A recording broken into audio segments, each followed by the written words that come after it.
और साहब हम तो क्या है, पत्नी पीड़ित, जितने कवि हैं सब पत्नी पीड़ित हैं। अगर पत्नी अच्छी मिल जाए तो बाल आप समझ लो कैसे होते हैं, इनके जैसे होते हैं।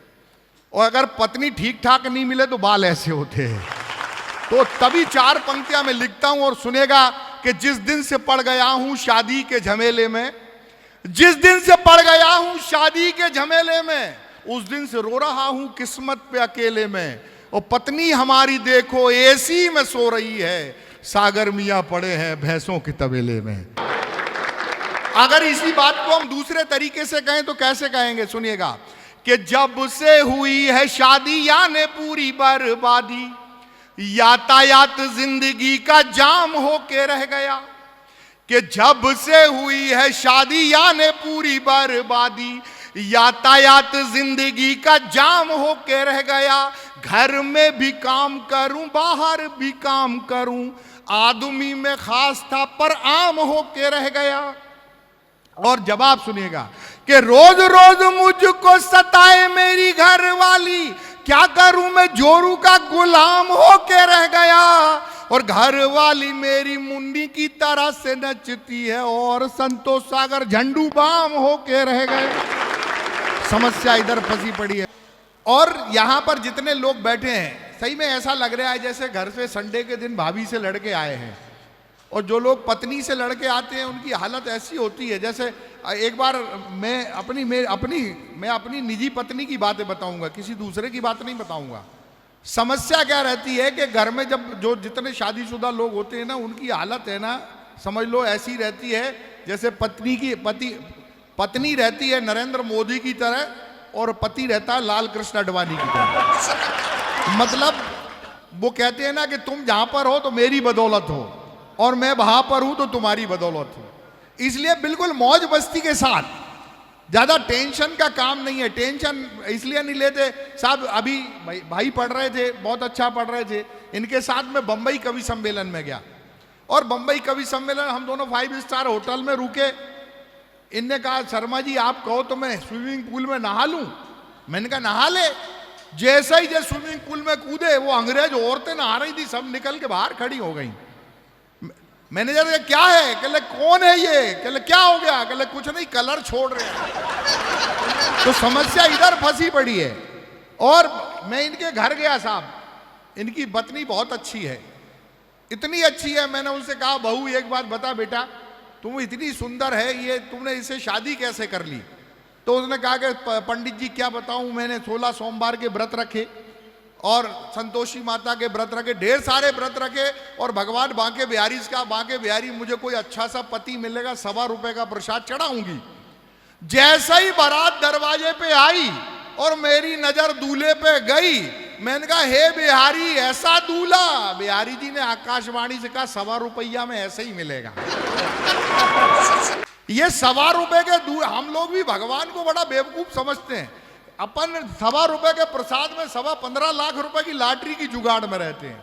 आजकल आप देख रहे हैं देश में तनाव चल रहा है, इतना तनाव है, दोनों सीमाएं आपस में जद्दोजहद में लगी हुई हैं।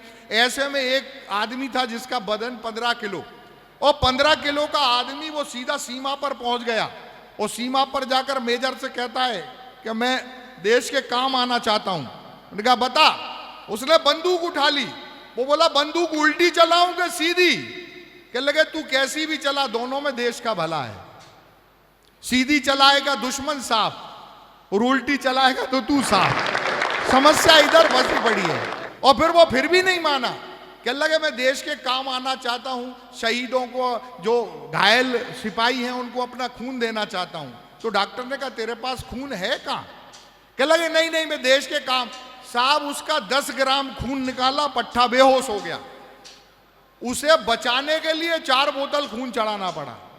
तालियां अब बजाना। जैसे ही होश में आया, और होश में आते ही उसने अपना विजिटिंग कार्ड निकाला और कहा लो डॉक्टर साहब बिल्कुल चिंता मत करना, अगली बार जब भी खून की जरूरत पड़े तो ये फोन कर लेना मुझे। इतनी समझदारी, इतना टैलेंट हमारे देश में भरा पड़ा है। और आप मैं बताएं, हम दोनों भाई एक कवि सम्मेलन में गए। हमने कहा चलो अपन दिल्ली के मैदान में, प्रगति मैदान में घूम आए। तो वहां एक प्रदर्शनी लगी थी साहब, और वो प्रदर्शनी भी इतनी कमाल की थी। वहां पे एक गधा था, एक गधा था, वो गधे वाला कहने लगा इसको जो एक बार ऐसे मुंडी हिलवा देगा उसको 20,000 का इनाम। तो मैंने कहा यार अपन तो कवि हैं यार, अपने को अगर ये नहीं कर पाए तो कैसे काम चलेगा।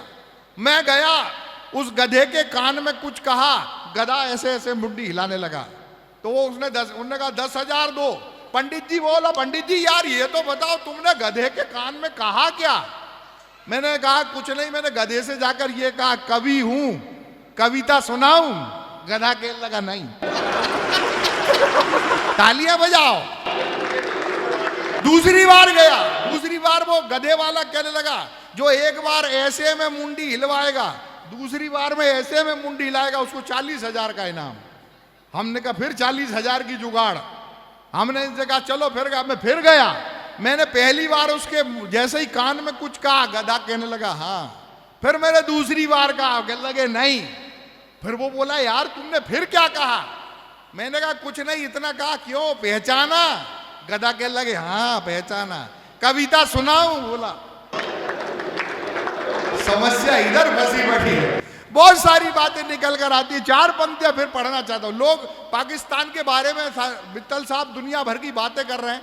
मैंने हास्य बैंक का कभी पाकिस्तान को कैसे निपटाता है सुनेगा कि जितना बजट है तुम्हारी पाक सेनाओं का उतना तो बूढ़े यहां बीड़ी फूंक देते हैं।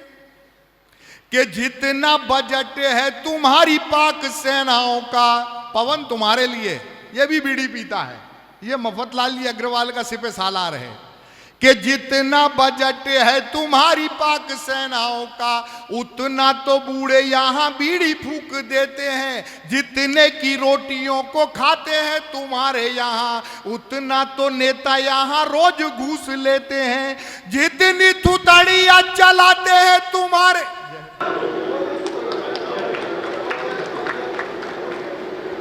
जितनी थुतड़ियां चलाते हैं तुम्हारे नेता उससे अच्छा तो हमारे कुत्ते भूख लेते हैं। और जितना बजट है तुम्हारी पाक सेनाओं का उतना भोपाली पान खा के थूक देते हैं।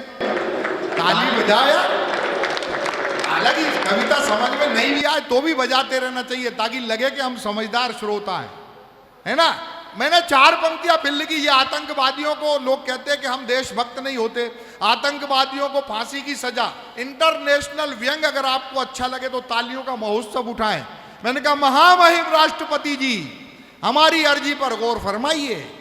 महामहिम राष्ट्रपति जी हमारी अर्जी पर गौर फरमाइए।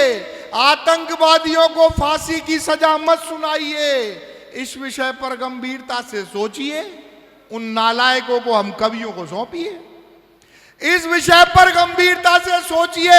उन नालायकों को हम कवियों को सौंपिए।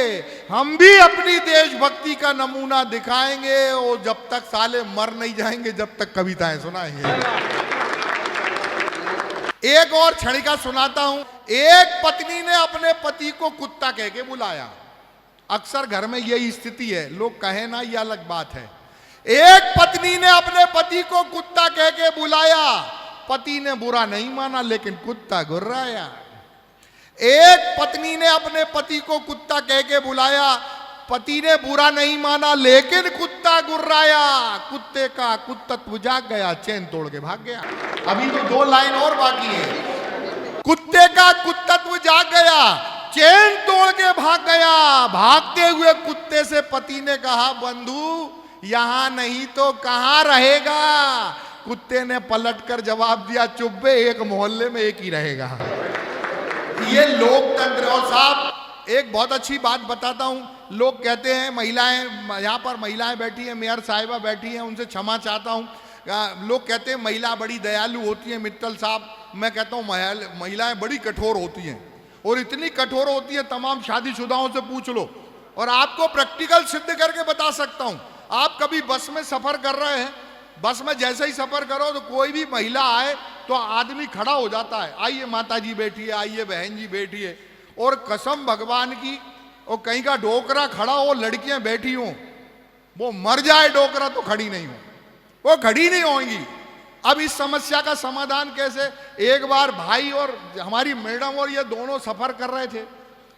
सफर करते करते क्या हुआ कि साहब भाई को नींद आ गई और इनका सर मैडम के कंधे पे चला गया। तो मैडम ने कहा सीधे बैठ, नहीं तो दो इतने पिटवाऊंगी हाथ पैर सही हो जाएंगे। भैया सीधा बैठ गया। अब इसका उल्टा कर लो आप। मैडम को नींद आई और मैडम का कंधा भाई के कांधे पे चला गया।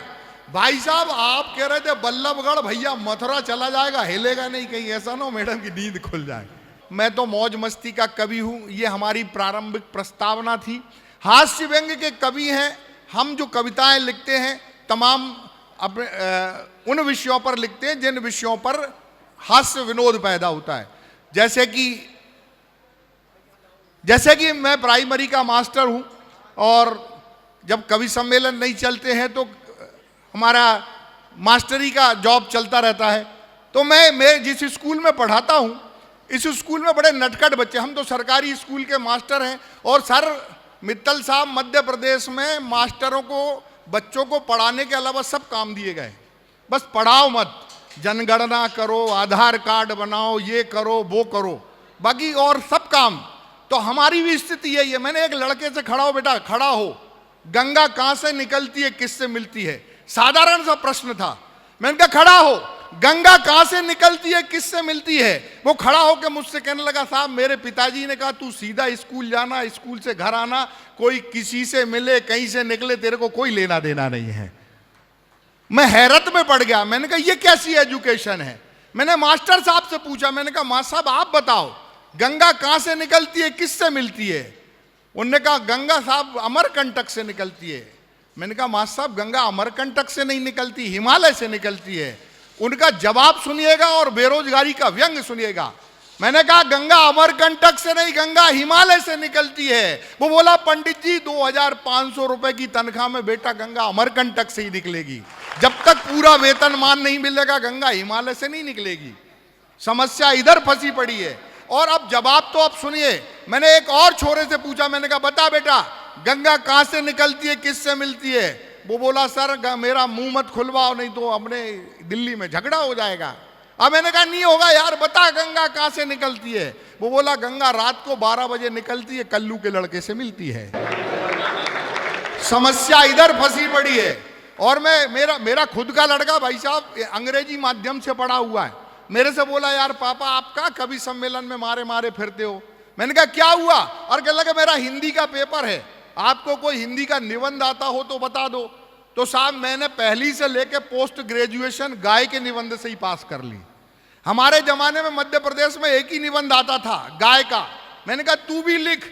गाय एक उपयोगी पशु है, उसके 4 पैर होते हैं, 2 सींग होते हैं, गाय घास खाती है, गाय कई प्रकार की होती है, काली पीली सबके सफेद चितकबरी गाय अच्छे प्रकार की होती है। वो बोला यार पापा ये तो ठीक है, किसी और जानवर पे निबंध आ जाए तो?